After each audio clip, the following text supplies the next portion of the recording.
Okonjo-Iweala, GCON, for the keynote address at the 64th Annual General Conference of the Nigerian Bar Association.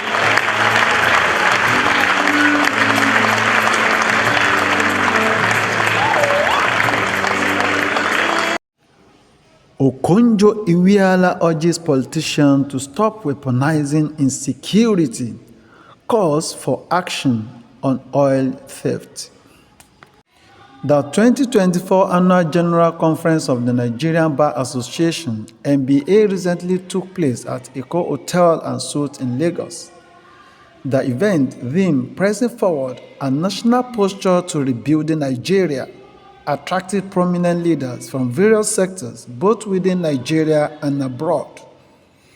Notable attendees included Vice President Kashim, Shettima, Lagos State Governor Babajide Sanwo-Olu, former President of Ghana John Mahama, and Justice Monica Mince, President of the Court of Appeal of Nigeria.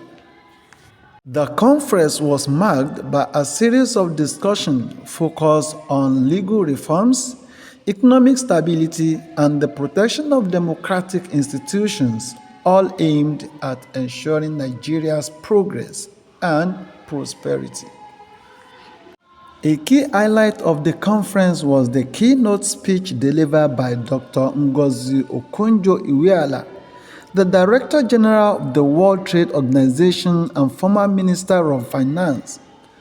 Her address, titled "A Social Contract for Nigeria's Future," touched on several critical issues facing the nation. Is entitled "A Social Contract for Nigeria's Future." I know our friends, gentlemen. Dr. Okonjo-Iweala emphasized the urgent need for collective action to tackle Nigeria's security challenges, stressing that the misuse of insecurity for political gain must come to an end. She noted, "We all know that security has been weaponized in our country for political purposes by political actors, leading partly to the situation we have now. We have politicians who believe that the best way to make their opponents look bad is to instigate insecurity, making it look like they can't govern regardless of whether this leads to loss of lives and property of innocent Nigerians. This has to stop." Security has been weaponized in our country for political purposes by political actors, leading partly to the difficult situation we have now. We have politicians who believe that the best way to make their opponents look bad is to instigate insecurity, making it look like they can't govern, regardless of whether this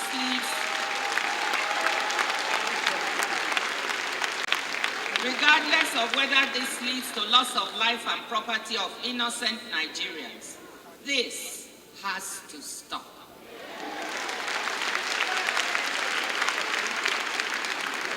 She further argued that socio-economic development is closely linked to national security, stating, "We cannot have socio-economic development without security. We certainly cannot have security without development."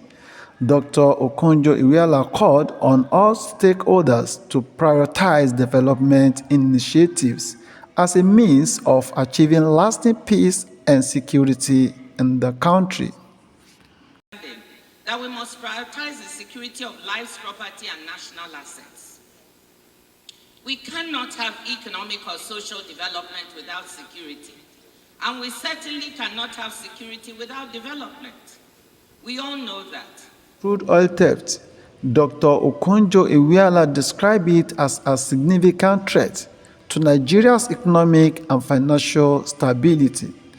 She advocated for the adoption of technological solutions to combat this problem, insisting that those responsible for halting the theft have no more excuses. Nigerians have seen for years how organized crude oil theft on a massive scale seriously undermines the economic and financial health of the country. All Nigerians must agree that stealing of our national assets of any type is intolerable and must be stopped.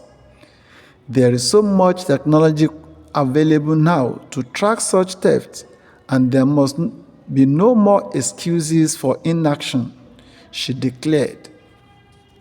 How can we be struggling to see how to strengthen our foreign exchange reserves with the governor of the central bank working so hard on this, when so much is being lost through oil theft? There is so much technology available now to track such theft, and there must be no more excuses for inaction.